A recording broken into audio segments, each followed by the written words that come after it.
Queridos, estamos ya hace como 3 meses haciendo una serie sobre salmos. Estamos abarcando domingo a domingo distintos salmos. Y dentro de esta gran serie estamos llevando a cabo una miniserie, una pequeña serie, que son los cantos de Sión. Aquellos salmos que hablan de Sión.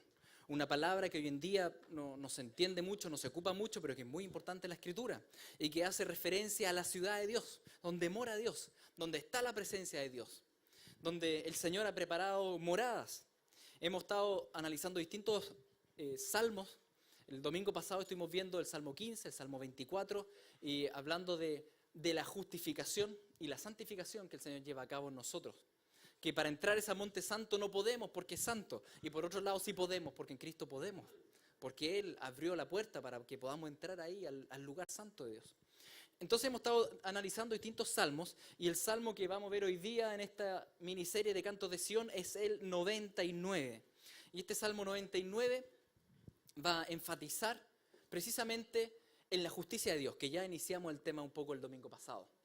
El Salmo 99 dice así: Jehová reina, temblarán los pueblos, Él está sentado sobre los querubines, se conmoverá la tierra. Jehová en Sión es grande y exaltado sobre todos los pueblos. Alaben tu nombre, grande y temible. Él es santo. Es como si el salmista estuviera mirando el trono de Dios, la presencia de Dios, elevó su mirada a Sión, donde mora el Señor, y él dice: Dios es altísimo, no hay nadie que esté sobre Dios. Incluso estos seres que son tan majestuosos aparentemente, estos querubines, los 4 seres vivientes que describe Juan en Apocalipsis, dice: Dios está sobre ellos, Dios está sobre todo. No hay nadie que esté sobre Dios. Dios es el creador de todo. Por tanto, él mira a este Dios que es altísimo, y la primera frase que él dice en este salmo es: Jehová reina. Es decir, el que está sobre todo, Él es el que reina. Jehová reina. Jehová está sobre todo. Ahora, lo que llama la atención es que cuando uno se imagina que el salmista mira el cielo o el trono de Dios, la presencia de Dios, debieran surgir verbos así como algo como maravilloso, o la belleza, o lo glorioso. Y sin embargo, la sensación que me da al leer este texto es que más bien le recorre un escalofrío. ¿Por qué? Porque dice: temblarán los pueblos, se conmoverá la tierra, tu nombre grande y temible. Es como que le da susto. Mira la presencia de Dios y le da susto. Es muy grande ese Dios, es altísimo. Y le pone ahí una descripción, dice: Él es santo. ¿No es cierto? Que es la última palabra que ustedes ven ahí. De hecho, a juicio personal, cuando uno toma la primera frase y la última frase de este salmo, para mí es el resumen del salmo. El salmista parte diciendo: Jehová reina, y termina diciendo: Dios es santo. Es decir, el que reina es santo. Y eso es lo que él va a trabajar en este salmo. ¿Qué es la santidad de Dios? Él es santo, y eso significa que Él es distinto a todo lo creado. En Él no hay oscuridad. En Él no hay maldad. Dice la Biblia que Él ni siquiera es tentable. No lo podemos tentar a hacer algo malo. No es que Dios tenga bien y mal, Él solo tiene bien. Todo lo que hace es bueno. Y Él solo piensa en bien. Dios es santo. Y esa santidad no solo implica de que Él piensa bien, que en Él solo hay luz, no hay oscuridad, sino que también que Él aborrece la oscuridad. Y aborrece el pecado, aborrece la maldad. Realmente es como si le diera náusea, aunque en realidad la Biblia ocupa otra palabra. A veces dice náusea, pero en realidad lo que dice es que le da ira. La ira de Dios. Dice: ¿cómo puede haber maldad? Es como cuando tú y yo de repente nos enojamos por alguna injusticia. Bueno, ¿cuánto más el Señor? Que lo ve todo. Entonces, Dios es santo. Y el salmista, después de escribir esto, él continúa explicando un poco esto. Él dice: mira, la gloria del rey ama el juicio. Tú confirmas la rectitud. Tú has hecho en Jacob juicio y justicia. Exaltad a Jehová nuestro Dios y postraos ante el estrado de sus pies. Él es santo. El rey ama el juicio, dice acá. Interesante que Dios y su gloria, bueno, y ustedes saben que el resplandor de la gloria de Dios es Jesucristo. Entonces es interesante que ame el juicio. Es una palabra bien compleja porque a menos a nosotros como seres humanos la palabra juicio nos da como urticaria.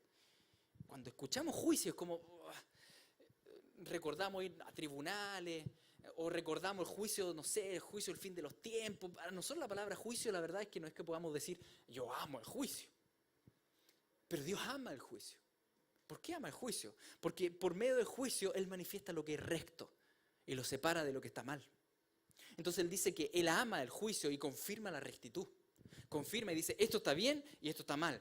Porque Él lo sabe todo y en su inmensa sabiduría Él siempre opta por el bien. El Señor ama el juicio. El Señor es justo. La santidad de Dios, por tanto, para nosotros seres humanos es terrible. Esa es la verdad. Es terrible. Lo miramos y decimos, es terrible. Porque tú y yo pecamos. Todos los días. El domingo pasado yo les decía que ¿quién puede entrar al Monte Santo? ¿Quién puede llegar a la ciudad de Dios? La respuesta es nadie. Porque si tú tienes un solo pecado, tú ya no entras a la presencia de Dios. Nos llegamos a Sion. Con un solo pecado tú no entras. Nadie entra por sus propias obras. Tú puedes decir, no, es que yo he hecho 1000 cosas bien. Sí, pero con que hayas cometido un pecado, tú no puedes acceder al Dios que es perfectamente santo. Porque su santidad es terriblemente buena. Nos derrite. Por tanto, no tienes acceso al Monte Santo. La demanda de santidad es muy grande. Aunque también, como ustedes saben, y lo vimos el domingo pasado, hay uno que cumplió la demanda de santidad. Hay uno que se encarnó, que vivió como todos nosotros bajo las mismas tentaciones y nunca pecó. Y que cuando fue muerto, resucitó y ascendió al cielo y llegó a las puertas de Sion, las puertas se alzaron. ¿Se acuerdan? Salmo 24. Alzaos, oh puertas. Entra el Rey de Gloria. Y Jesucristo entró. ¿Quién puede entrar a Sion? Nadie por sus propias obras. Pero aquel que se aferra al manto del Rey, a Jesucristo, entra colado. Por así decirlo. ¿No es cierto? Entra a Sion porque el Rey lo cubre con su manto, con su santidad y con su justicia. Si tú y yo vamos a entrar a Sion, no es por nuestra fuerza ni por nuestras capacidades, es por la obra de Cristo en la cruz. Entonces, tenemos acceso ahora al lugar santo, pero gracias a Jesucristo, gracias a su obra, gracias a lo que Él hizo. No hay entonces acceso al lugar santo por medio de nuestras obras humanas. Ante el Señor nadie será declarado justo por cumplir la ley, porque ninguno de nosotros lo cumple. Entonces, el Señor, que lo ve todo, que lo escudriña todo, a Él nadie lo puede engañar. Tal vez nos podemos engañar entre nosotros acá. Y tal vez hay gente que viene, que se congrega acá y tal vez viene hace años, pero no significa que realmente se han convertido, que tengan al Espíritu Santo. El Espíritu Santo en nuestras vidas, como es santo, aborrece el pecado. Es decir, aquel que tiene el Espíritu Santo se incomoda con el pecado. Un cristiano lucha con el pecado, cae, se levanta, pero lucha. Siempre estamos en una lucha de querer dejar atrás las cosas de este mundo. Pero alguien que no tiene el Espíritu del Señor, no lucha. Es decir, viene y cree que está bien, pero no se incomoda con sus pecados. Si esa es la condición tuya, tienes que poner mucho ojo, porque puedes pensar que vas a ir a Sion y cuando llega a la puerta no vas a poder entrar. Porque para entrar hay que estar arrepentido a los pies de Cristo. No justificado en nuestras propias obras. Tú no vas al cielo porque vienes acá a la iglesia. Ninguno va a ir al cielo por ir a la iglesia. Vamos a la presencia del Señor gracias a la obra de Cristo. Si tú crees en Él, tú eres declarado justo. Y el Señor inicia un proceso de santificación en ti.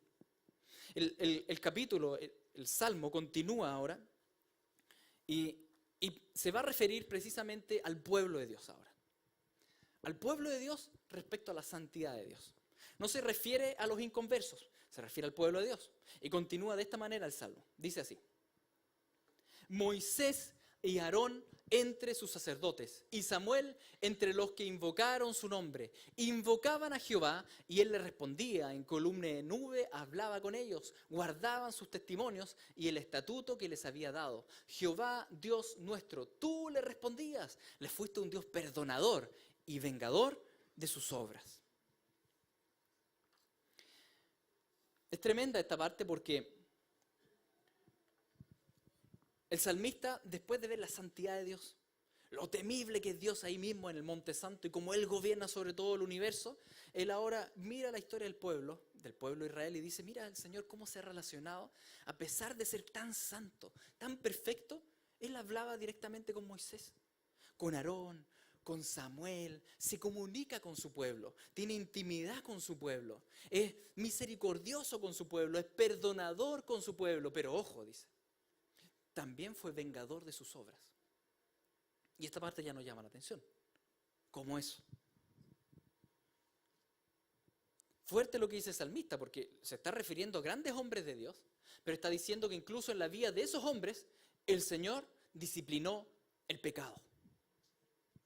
Disciplinó el pecado. Ahora aquí tenemos que hacer una diferencia entre lo que es el juicio de Dios a los impíos, a los que no creen en Él, y lo que es la disciplina de Dios a sus hijos. Hay similitudes, pero también hay grandes diferencias.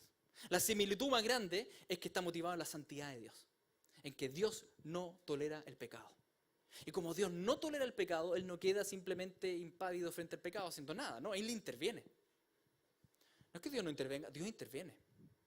Siempre está interviniendo. Él nunca ha dejado de intervenir en la historia humana. Él es el que en su providencia permite que todo funcione. Cuando hay pecado, Él interviene. Él interviene, pero con los impíos, la Biblia habla mucho de la ira de Dios. ¿Se acuerdan que lo vimos hace unos 3 meses atrás?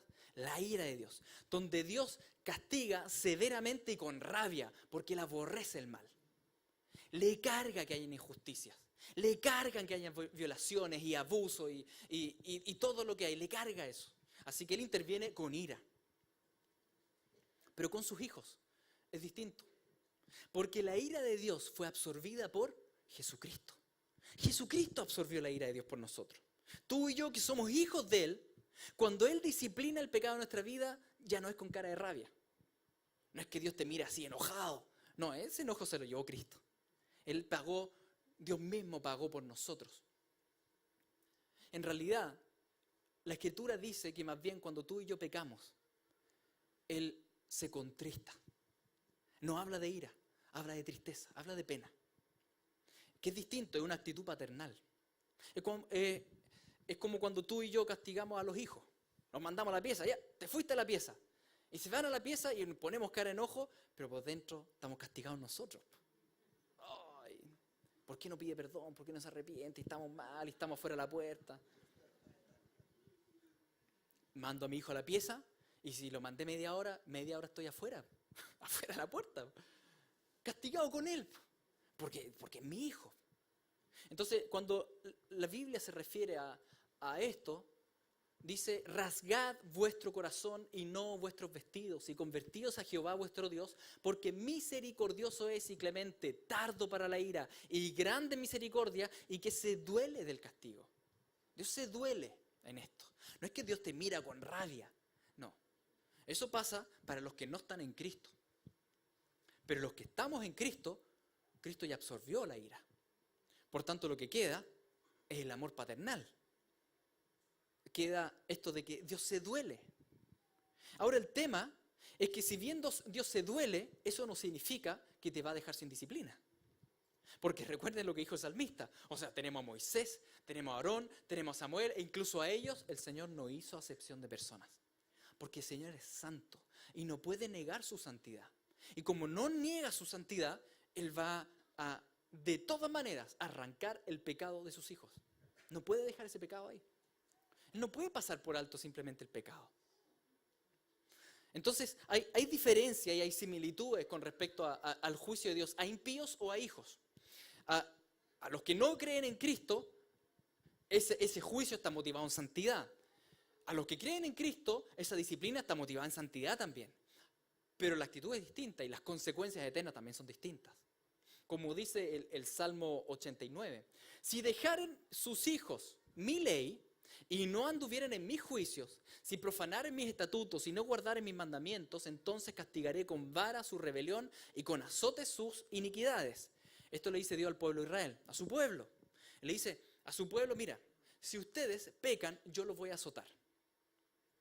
Y uno dice, no, entonces ya no tengo, el Señor me va a dejar de tener como hijo, ya no voy a poder entrar a Sion. No, donde habla de eso Sion, el Señor.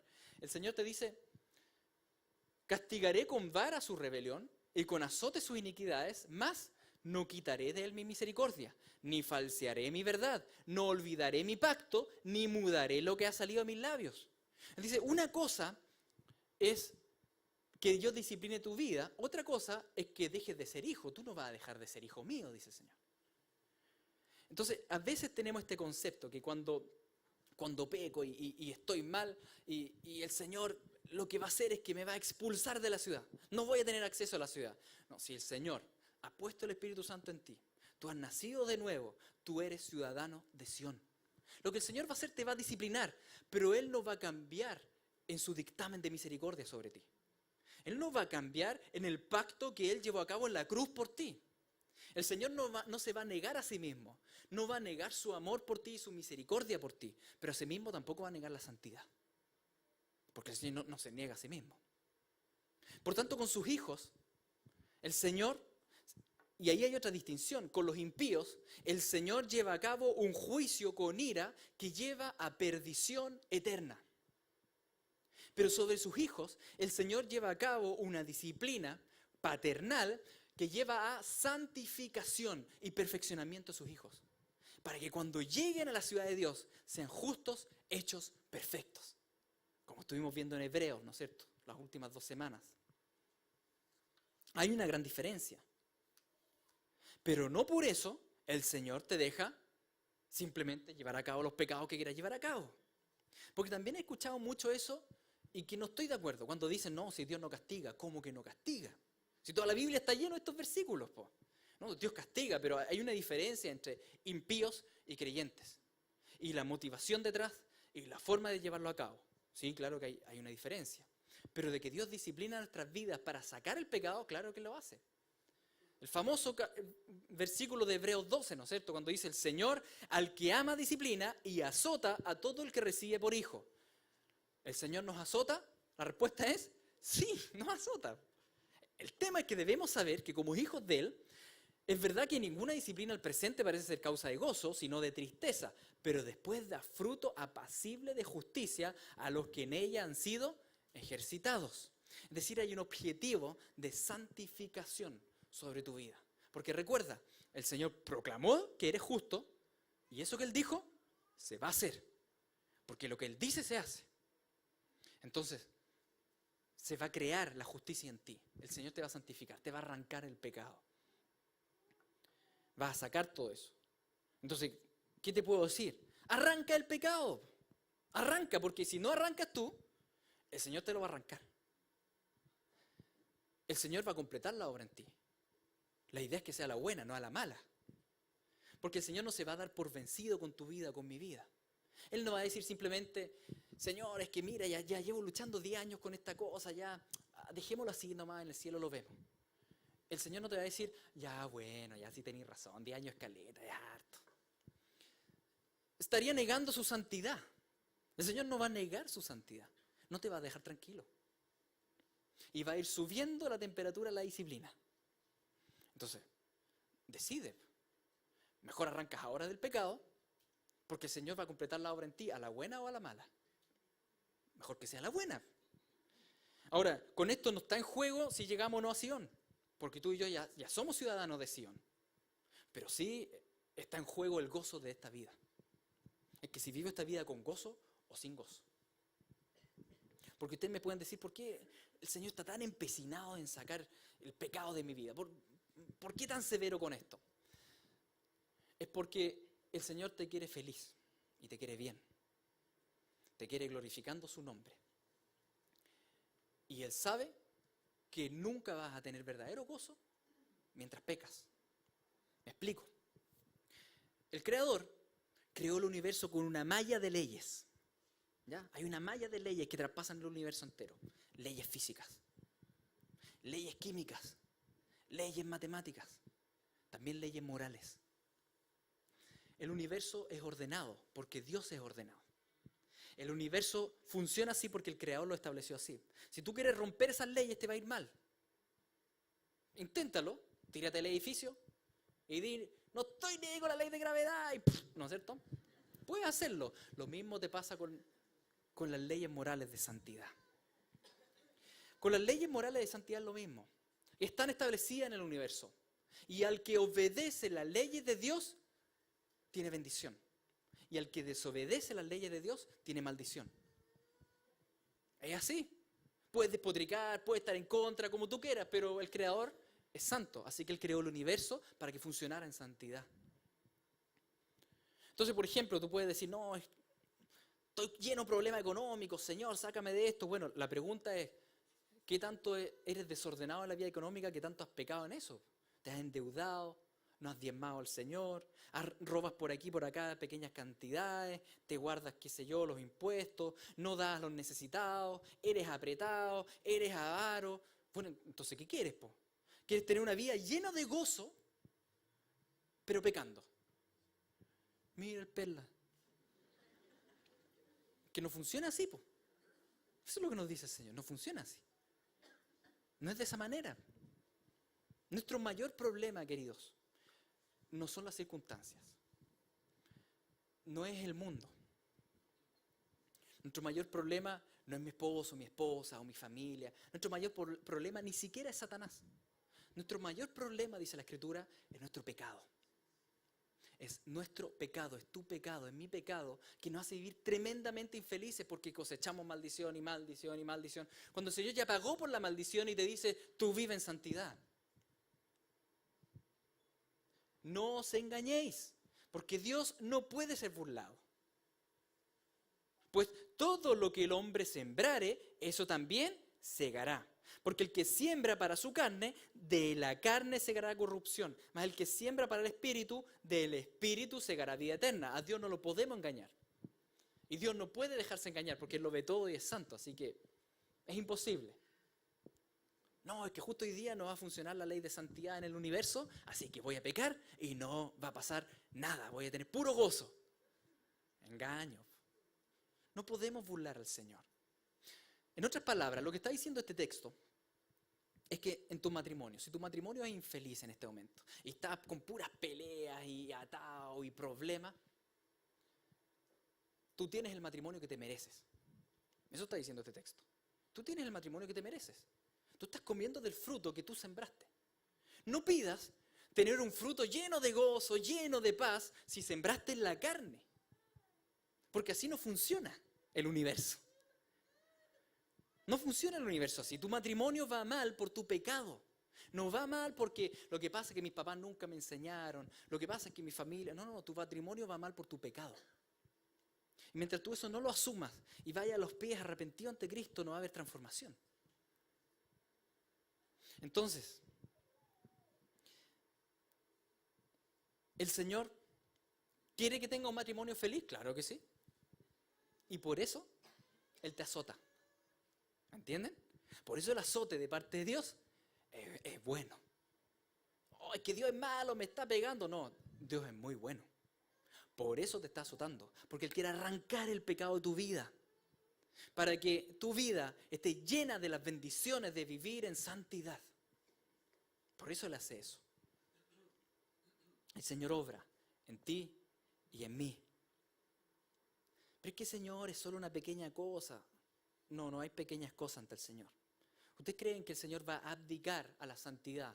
Porque tú dices, Señor, por favor, no seas santo por hoy. Déjame pecar hoy día tranquilo, pues, Señor. Pero que tenga gozo.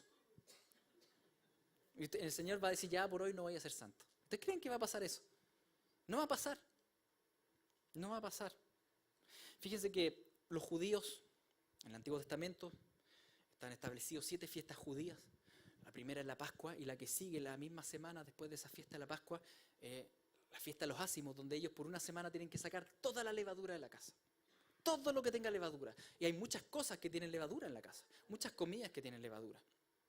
Porque, por ejemplo, hay el pan o la masa, pero también hay alcoholes, hay quesos, el vinagre.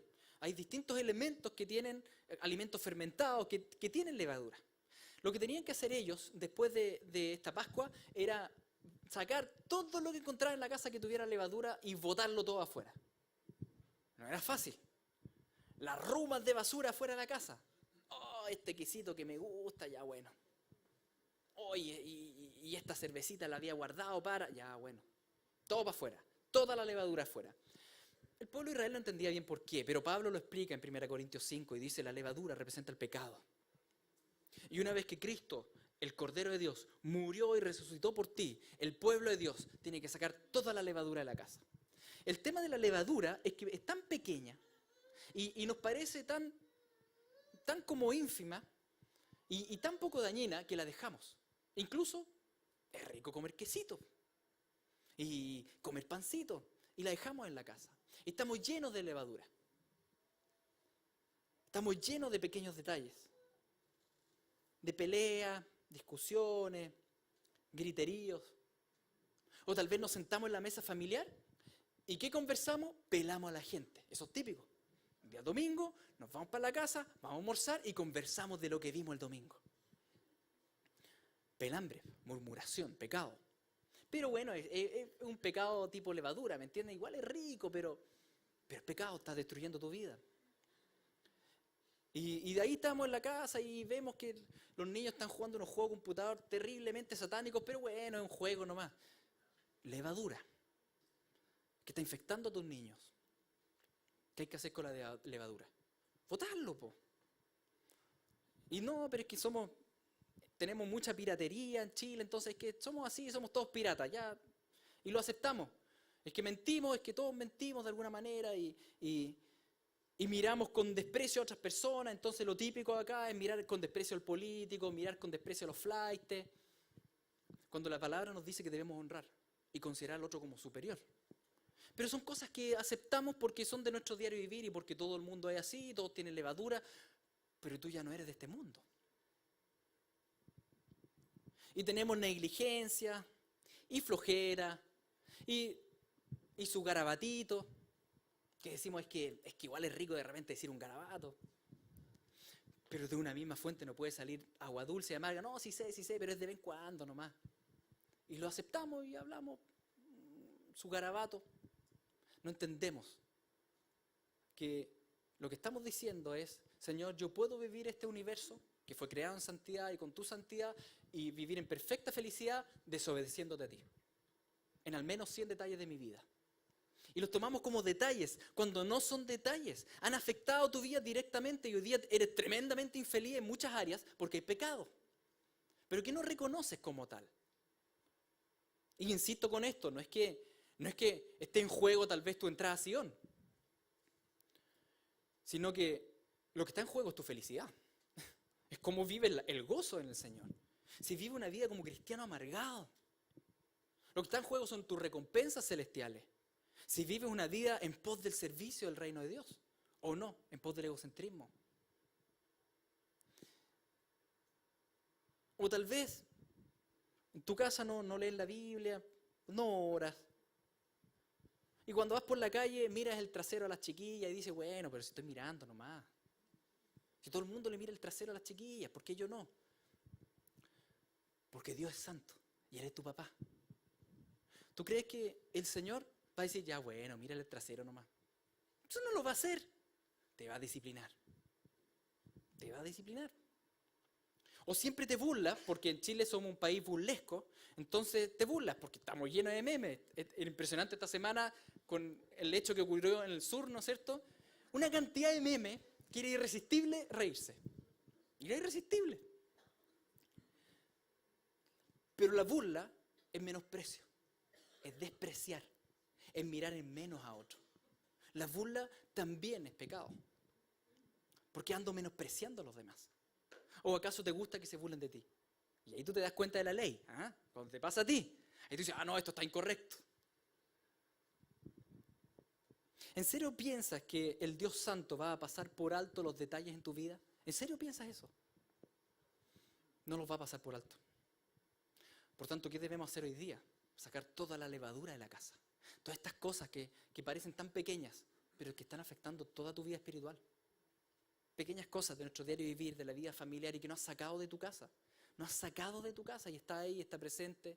Y después le reclamas al Señor: Señor, ¿por qué veo poco tu presencia en mi casa? Y Señor, ¿por qué no tengo una relación tan buena con mis familiares, mis hijos, mi matrimonio? ¿Por qué, Señor? Pequeños pecaditos, pequeñas grietas, pero que en realidad leudan toda la masa. Por tanto, ¿qué nos decía Joel? Rasgad sus corazones. ¿Se acuerdan de eso?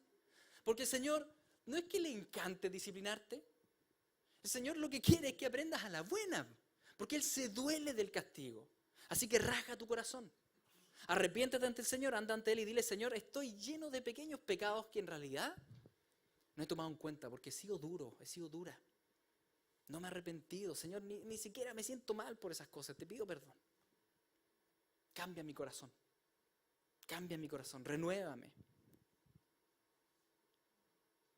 No les pido que salgan corriendo a hacer, sino que salgan corriendo a postrarse ante el Señor, porque es el Señor el que cambia nuestros corazones. Y si no hacemos ese proceso primero, nos vamos después a ir para el otro lado y nos vamos a gloriar porque nos portamos súper bien. No. La santificación es una obra milagrosa del Señor en nuestras vidas. Lo primero que debemos hacer es postrarnos ante el Señor y decirle: Señor, estoy mal en esto.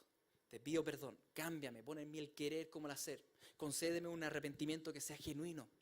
Y después de eso, te levantas y obedeces. ¿Sí? No podemos arrancar de lo que es la obediencia, porque con la obediencia demostramos el amor al Señor, dice Él. La obediencia demuestra la verdadera fe.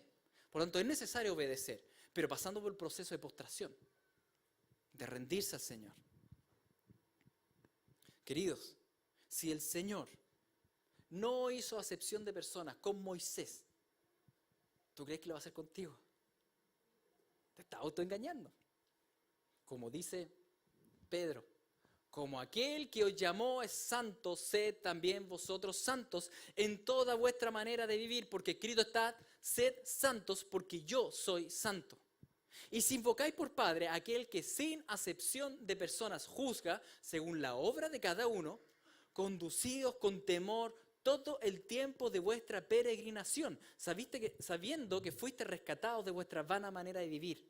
¿Se acuerdan cuando Moisés, enojado, le pegó con un palo a la roca y no entró a Canaán?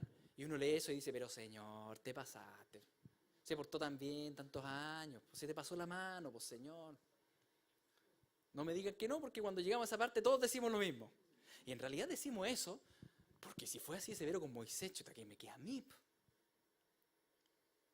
Entonces, si tú invocas al Señor que no hace acepción de personas, entonces dice: condúcete con temor.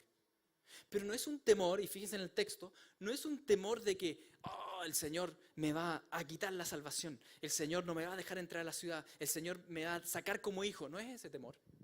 Porque ahí dice: sabiendo que fuiste rescatados. Tú ya eres un rescatado.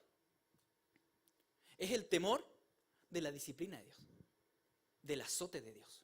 Porque de que azota, azota. ¿Y por qué? Porque es terriblemente santo. Porque es terriblemente bueno.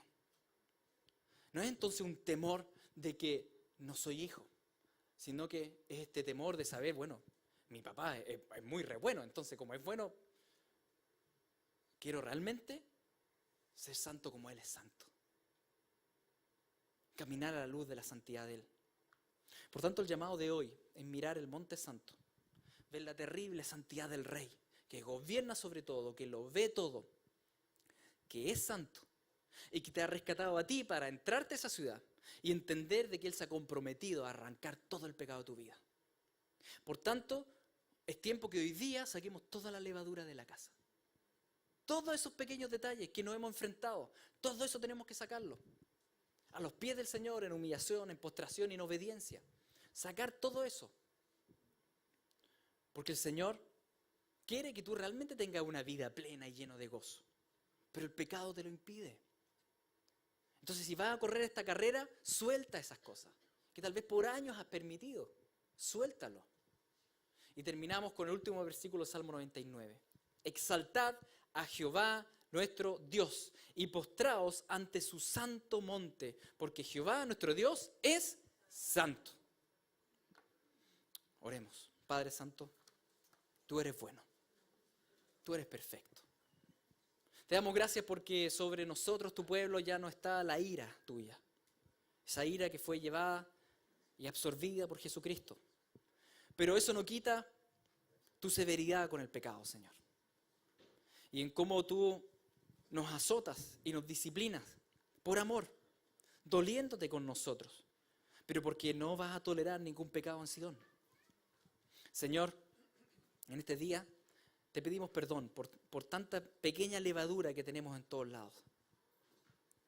Te rogamos que esta sea una semana, Señor, de santificación, una semana donde saquemos toda esa levadura de nuestros hogares, todas esas pequeñeces que están ahí y que por mucho tiempo le hemos hecho la vista gorda, Señor.